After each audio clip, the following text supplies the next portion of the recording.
I put this in the category of bed in a box, all foam mattresses that aim for a balanced feel rather than a marshmallow sink or a rock-hard plank. I am a side and back sleeper with a medium build, and I care a lot about pressure relief around the shoulders and hips, motion isolation for a partner, and staying reasonably cool through the night. I also need something easy to set up on my own because I live in a place where getting bulky furniture up a stairwell is a hassle. This fits that use case. The design is straightforward in a way that actually matters day to day. The profile sits at about 10 inches, which means my standard deep pocket queen sheets fit snug without wrestling.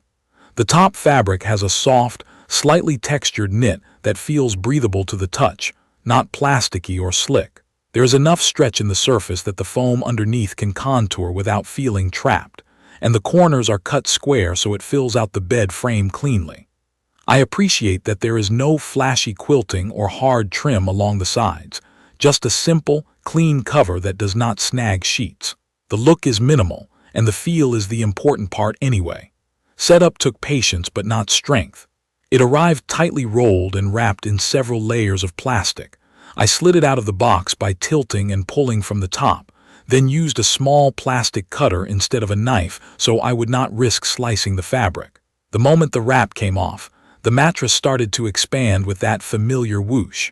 It looked a bit squashed and wavy in the corners at first, which is totally normal for compressed foam. I ran my hands along the edges and massaged the corners to help them puff out, then left it on the frame with the window open and a fan moving air across the surface.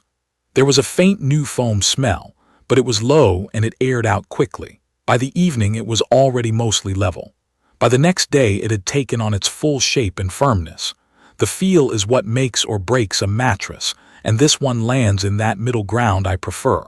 When I lie down on my side, I get a gentle sink at the shoulder and hip, just enough to flatten out pressure points.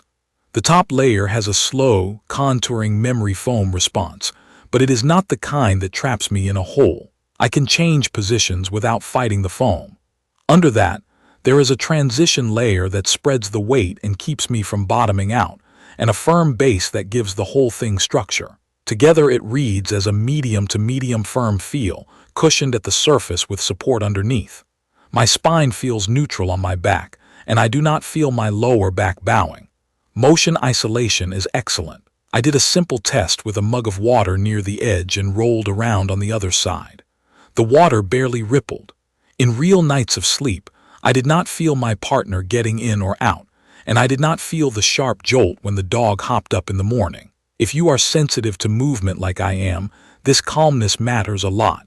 Temperature is always my concern with memory foam. Some all-foam beds run hot.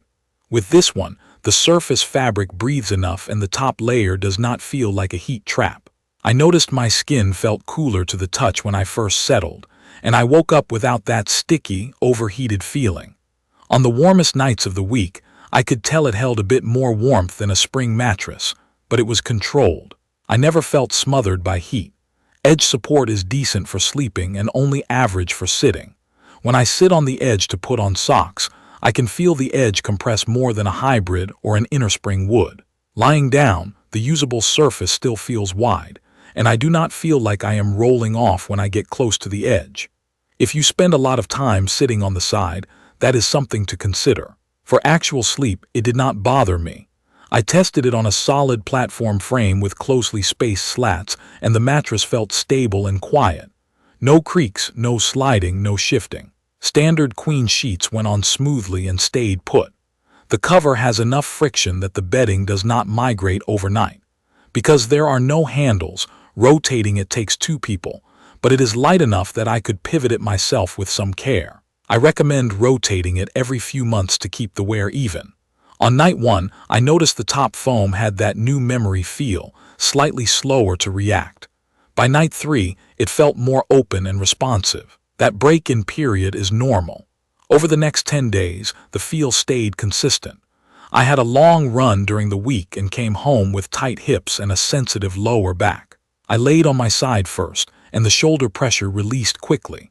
Later, I flipped to my back and felt that gentle support under my lumbar area that keeps the back flat. I fell asleep easily and did not wake with pins and needles, which is a win for me. I also spent a lazy Sunday morning reading, propped on pillows with the mattress supporting my upper back without creating a hard ridge behind my shoulders. One scenario that stood out was a late night when my partner came to bed well after I was asleep. Typically that wakes me. Here, I barely noticed. The foam absorbed the step up on the corner, the shift of weight, and even the toss to find a pillow. I woke up thinking they had not come to bed yet. Another test was a midday nap without the fan on during a warm afternoon. I expected to overheat. I did not. I was warm, but I did not flip my pillow or kick off the sheet. That tells me the top fabric and foam are doing a reasonable job with airflow. I want to call out how it handles smaller details that add up over time. The surface is quiet. No squeaks, no crackle from the cover. The response is balanced, so I can roll from side to side without that stuck sensation. The finish feels durable. I ran my hand along the seam and did not feel loose threads, and the zipper area is tucked and smooth. I cannot confirm washability of the outer cover, so I used a waterproof protector from day one. That is a small real-life tip that makes cleaning simple and does not change the feel. There are some limitations. If you like an ultra-bouncy feel for quick repositioning, this will feel more controlled and muted. If you are a very heavy stomach sleeper, you might prefer something thicker or firmer for extra lift under the hips. If you love to sit on the edge to watch a show, the softer edge might compress more than you want. None of those were deal breakers for me, but they are worth saying out loud. What I appreciate most is that the comfort stays consistent across different sleep positions. I slept on my side for most of the night, moved to my back toward morning, and did not feel a dramatic change in support. The mattress meets me where I am instead of making me adapt to it. That is what a good all-foam bed should do. It should disappear under you while keeping your body aligned and pressure low. The unique advantage here is how approachable the whole experience is. The shipping is simple. The setup does not require tools or an extra set of hands. The expansion is quick enough to sleep on it the same night if you are not picky, and perfect by the next day. The smell is minimal. The motion isolation is strong. The temperature control is noticeably better than the older memory foam beds I have owned. And the feel hits that middle line that works for many sleepers like me, especially side and back sleepers who want pressure relief without sag. To wrap it up, I see the Crystli 10-inch Queen Memory Foam Mattress as a great fit for someone like me who wants an easy setup, a calm and quiet sleep surface, and reliable pressure relief. If you need edge strength for sitting all the time, or you want a very bouncy feel, look elsewhere. If your priorities match mine, which are comfort that does not get in the way, strong motion isolation, and a cool enough night on an all-foam build, this makes a lot of sense. I will update specific information about the Crystli 10-inch Queen Memory Foam Mattress in the comments. Don't forget to catch my next video.